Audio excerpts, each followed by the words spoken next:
Hey everybody, what's going on? And welcome to GNR Central. And I've done a couple stories on Buckethead, but one thing that seems to have divided a lot of Guns N' Roses fans and guitar fans in general is who is a better fit for Guns N' Roses, Slash or Buckethead? I've heard a lot of people say that Buckethead plays certain songs better than Slash does from the Guns N' Roses catalog, but they miss the point that Slash is the guy who wrote all of those guitar parts.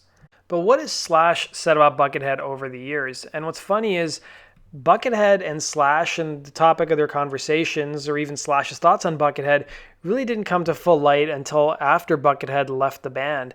Now, the first time a lot of, general rock fans saw Buckethead was probably the 2002 MTV VMAs, but the truth is he'd been in the band for several years prior to that already.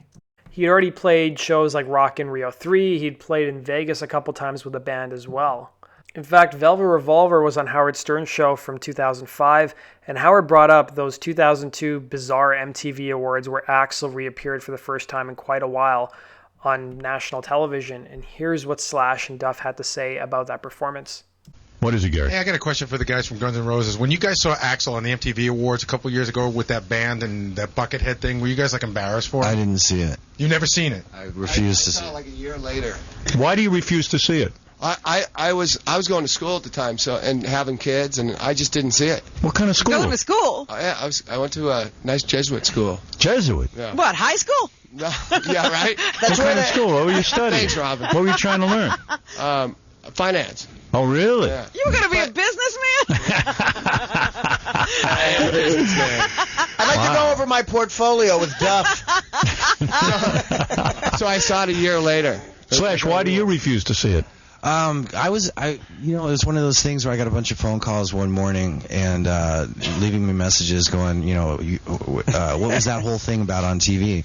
And I didn't know what anybody was, what it was. Yeah, what is that? And so I called. Why couldn't he be with you guys? I don't understand. Well, I'd been gone for a while. Duff had been gone for a while. Matt had been gone for a while. It was over with. When it finally ended, it was like no turning back kind of thing.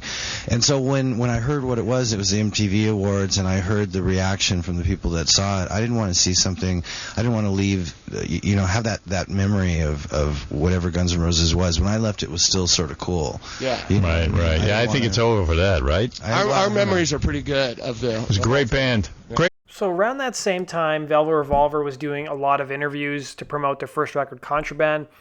And Slash appeared in the 2004 June issue of Guitar World magazine, where fans were able to submit questions to him. And this was really one of the first times, or the other times, where he was asked about Buckethead. And here's what the person had to ask him. So Dan Delgado said, "Have you ever felt like beating the crap out of Buckethead?" To which Slash responded, "No, I don't see any reason why I would. At this point, I have a hard time even accepting that Buckethead is real. I've never met him." So on October 31st, Velvet Revolver played a gig in 2004 where they shared some photos on their fan site, velvetrevolver.com. And this is the band members dressed up in different Halloween costumes. You can see that Slash went as Buckethead, Scott Weiland went as Axl Rose. And it was during their appearance at Rocktoberfest in Little Rock, Arkansas, where this photo was taken. Now, one thing that's never been clearly answered by Buckethead is why he left the band. Now, he left the band just before the band was set to play Rock in Rio in Lisbon, Portugal in 2004. Now, the rumors that came out around that time is that Buckethead officially left Guns N' Roses, and according to MTV.com, Buckethead became fed up with Guns' inability to complete an album or tour and stopped working with the group late last year in 2003, his manager said. Although Buckethead appeared on the green carpet at the Grammy Awards the previous month and was introduced by Parliament Funkadelic bassist Bootsy Collins as a member of Guns N' Roses, he had already told the Guns N' Roses frontman Axl Rose that he no longer wanted to be in the band, the manager told MTV. The guitarist then spent his time focusing on numerous projects, including 2 solo albums, which were due later that summer. But Axl had his own last word on it, basically putting out a statement that Guns N' Roses would not be performing at Rock in Rio in Lisbon, Portugal. He said the band has been put in an unattainable position by guitarist Buckethead and his untimely departure.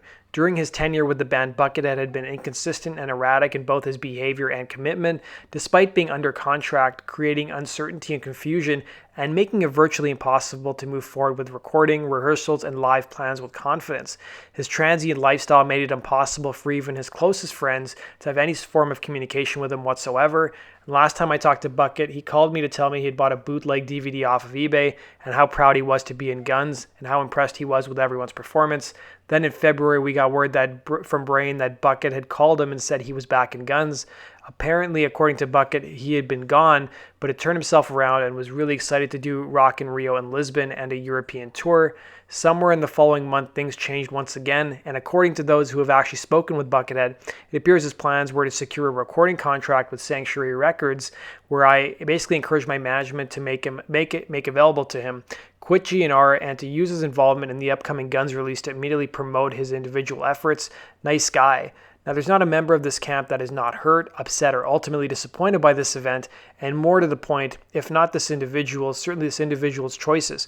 Regardless of anyone's opinions of me and what I may or may not deserve, clearly the fans, individuals in the band, and management and the crew and our support group do not deserve this type of treatment. We as a whole definitely feel that we afforded Buckethead every accommodation, perhaps so much so that it may be that he, or more precisely, I may have done Guns a disservice and unintentionally allowed Guns to be put in this position. So he basically took the opportunity to apologize to the fans for not being able to appear at Rock in Rio and Lisbon, Portugal. Now, Buckethead would end up departing Guns N' Roses around June of 2004, and a year later, Ozzy Osbourne has claimed that the ex-Guns N' Roses guitarist Buckethead auditioned for his solo band. So Ozzy spoke to Revolver magazine about his 4-disc retrospective box set called The Prince of Darkness at the time, and the upcoming 10th anniversary edition of his Ozfest Traveling Festival, amongst other topics. And here's what he had to say about getting Buckethead to audition for his band.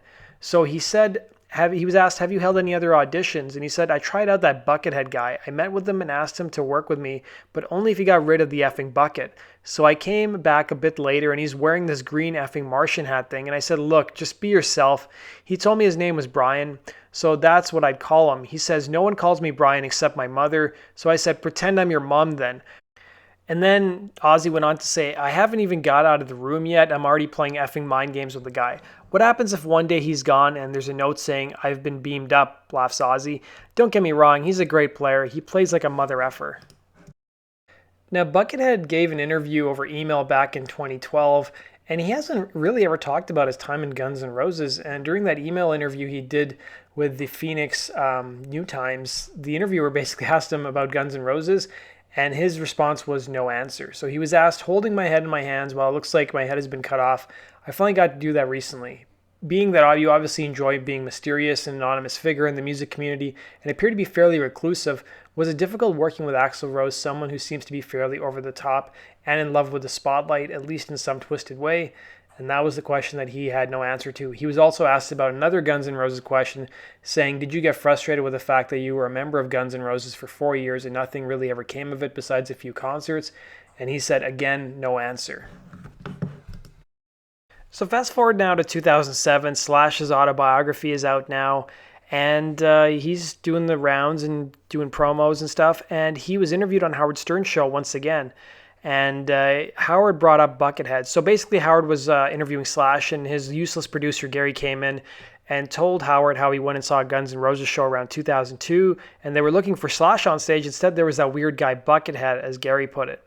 And Howard asked Slash, hey, do you think Buckethead is a good guitar player? And Slash said, honestly, I haven't heard a lot of music from him. I've heard some pieces of music, and Slash said they're technically proficient, but there's no real heart or soul to it. He's not a rock guy. Now, in 2008, Chinese Democracy came out, and Slash talked a bit about the single that was released a couple months prior to the album dropping. So Music Radar users voted Axl Rose as the best vocalist to join Velvet Revolver at the time, who was still without a vocalist after Scott Weiland left the band earlier that year. And perhaps at that time, Slash was also in agreement. The guitarist had surprisingly kind words for Chinese Democracy at the time, and the Guns N' Roses album Axl has labored over for well over a decade. Maybe he wouldn't mind playing those songs live if he had to. So Slash said, I already listened to it, referring to the single. He said, at first I thought I would never listen to it until it's released, but someone handed it to me, and I was in my car, and I was like, okay, let's give it a try. So I listened to it, and it's a really good record. It's very different from, what the original Guns N' Roses sounded like, but it's a great statement by Axl. Now you understand where he was heading all this time, and it's a great record that the original Guns N' Roses could never possibly make, but at the same time, it shows just how brilliant Axl is, so it was a relief for me to actually hear it. It was also around this time that 9 tracks off the album had already leaked onto the internet, and Slash had harsh words for the perpetrator, saying, "When somebody takes somebody else's work and releases it prematurely just to become famous, it's an incredibly selfish and criminal thing to do. A record is a piece of art, and it shouldn't be released until the creator decides to release it, and I don't care how long it took to make." So fast forward now to 2018, Guns N' Roses core members, or at least 3 of the 5 Appetite era members, including Slash, Duff, and Axl, are back together. And Slash was doing interviews around this time to promote his new record with Miles Kennedy and the Conspirators. And in an interview with Guitar World, Slash talked about his opinion on Guns N' Roses' album without him, Chinese Democracy, which came out in 2008, and he praised guitarist Buckethead in it. So here's what Slash had to say. "You know, it's very different, it's really cool stuff, but it was played by guitar players that are very different from me style-wise. I've sort of adapted my own way of playing on those songs to where I feel comfortable with them, but without losing the integrity of how the guitar parts go. So it's been a lot of fun to do, like the song Chinese Democracy, which I love playing.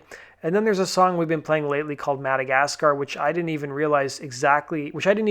exactly know what the guitar parts are on the original at this point because I've changed it so much," laughed Slash.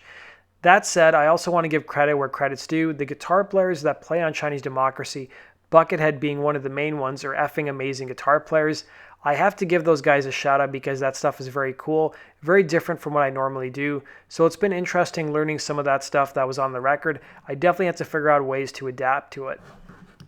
So that does it for today's video, guys. Thanks for watching. Let me know your thoughts. Who did you like better, Buckethead or Slash and Guns N' Roses?